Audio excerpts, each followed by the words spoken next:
Assalamualaikum warahmatullahi wabarakatuh. Selamat datang dalam pelajaran Sejarah Peminatan kelas 12 bersama saya, Ayah Sophia Martini. Materi yang akan kita bahas kali ini adalah peran aktif bangsa Indonesia pada masa Perang Dingin dan dampaknya terhadap politik dan ekonomi global. Apa manfaatnya bagiku? Yang pertama, kita mengetahui sebagai bagian dari bangsa besar di dunia. Yang kedua, kita bisa menganalisis secara kritis dan memahami peran aktif bangsa Indonesia pada masa Perang Dingin dan dampaknya terhadap politik dan ekonomi global. Kita juga bisa mengetahui tentang Konferensi Asia Afrika. Dan kita juga bisa mengetahui tentang gerakan non-blok.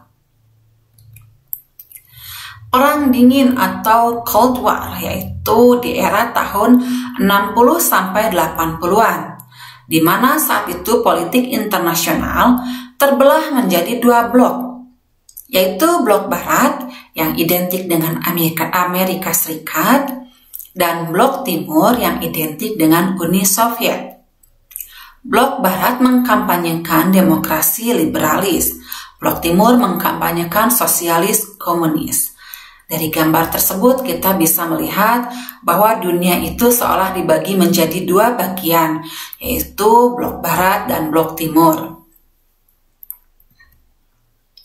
Berikut ini adalah lini masa dari Perang Dingin, yaitu yang dimulai dari tahun 1945, di mana saat itu berakhirnya Perang Dunia Kedua, yang menyisakan dua kekuatan besar di dunia, yaitu Uni Soviet di timur dan Amerika Serikat di barat. Sejak saat itu, ada persaingan-persaingan di antara kedua blok, baik itu persaingan menyebarkan pahamnya, persaingan memperluas wilayah, bahkan persaingan terhadap ekonomi. Perang Dingin tersebut kemudian berakhir pada tahun 1985.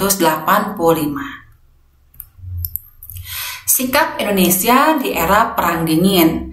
Indonesia mempunyai kebijakan politik luar negeri bebas aktif. Bebas yaitu di mana Indonesia bersikap tidak memihak blok manapun. Aktif yaitu bahwa Indonesia ikut mewujudkan perdamaian dunia bersama negara-negara lain. Indonesia juga bersama Mesir, Yugoslavia, Kuba, dan lain-lain membentuk gerakan non-blok. Dan Indonesia sebagai pencetus organisasi negara-negara Asia Tenggara, salah satunya ASEAN. Peran Indonesia dalam Perang Dingin diantaranya adalah 1. Pemerakarsa, tempat konferensi dan panitia Konferensi Asia Afrika. Yang kedua, sebagai salah satu pelopor pendiri gerakan non-blok. Peran Indonesia dalam gerakan non-blok diantaranya adalah berperan dalam meningkatkan kerjasama antar negara-negara anggota, aktif dalam penyelesaian masalah-masalah ekonomi internasional, dan juga Indonesia pernah sebagai pemimpin gerakan non-blok. Sebagai pemerakarsa, tempat konferensi dan panitia Konferensi Asia Afrika. Pada saat itu, negara-negara berkembang di Afrika, Asia, bahkan Amerika Latin, banyak yang menolak untuk memihak pada salah satu blok. Hal tersebut kemudian diwujudkan dalam Konferensi Asia Afrika atau KAA yang diselenggarakan di Gedung Merdeka Bandung. Selain di Indonesia, Konferensi Asia Afrika juga dipelopori oleh Myanmar, dahulu bernama Burma, kemudian Sri Lanka, dahulu masih bernama Ceylon, India, dan Pakistan. Konferensi Asia Afrika dihadiri oleh 29 kepala negara dan kepala pemerintahan dari benua Asia dan Afrika yang baru saja merdeka. Konferensi Asia Afrika menghasilkan Dasar Sila Bandung. Berikut ini adalah kilasan gambar mengenai peristiwa dan tokoh dalam Konferensi Asia Afrika tahun 1955.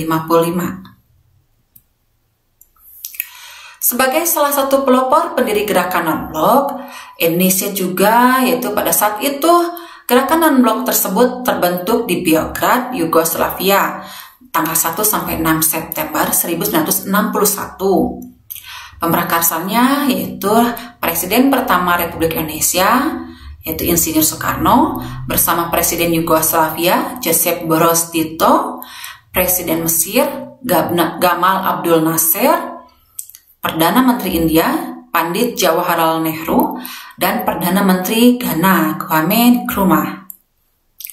Gerakan non-blok menggunakan prinsip yaitu 1. Untuk saling menghormati integritas teritorial dan kedaulatan.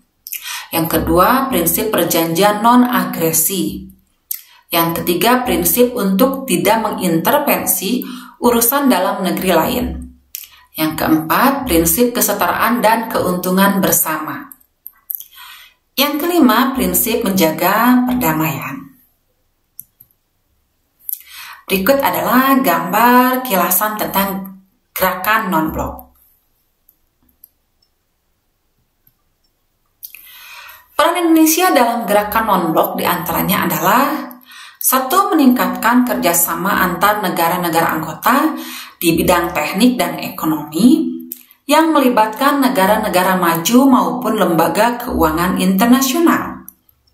Indonesia juga aktif dalam penyelesaian masalah-masalah ekonomi internasional. Yang ketiga, Indonesia membantu menyelesaikan berbagai masalah dalam hubungan ekonomi internasional. Yang keempat, Indonesia pernah menjadi pemimpin gerakan non-blok, yaitu sejak tahun 1992 hingga tahun 1995. Indonesia menolak adanya pangkalan militer Amerika Serikat dan NATO di wilayah Indonesia. Dan Indonesia tidak mendukung keterlibatan Amerika Serikat di Perang Vietnam. Kuis. Sebutkan isi Dasar-Sila Bandung. Yang kedua, sebutkan prestasi yang telah diraih Indonesia selama memimpin gerakan non-blok. Simpulan, Indonesia menjadi negara yang setia dan selalu berkomitmen terhadap menciptakan perdamaian dunia.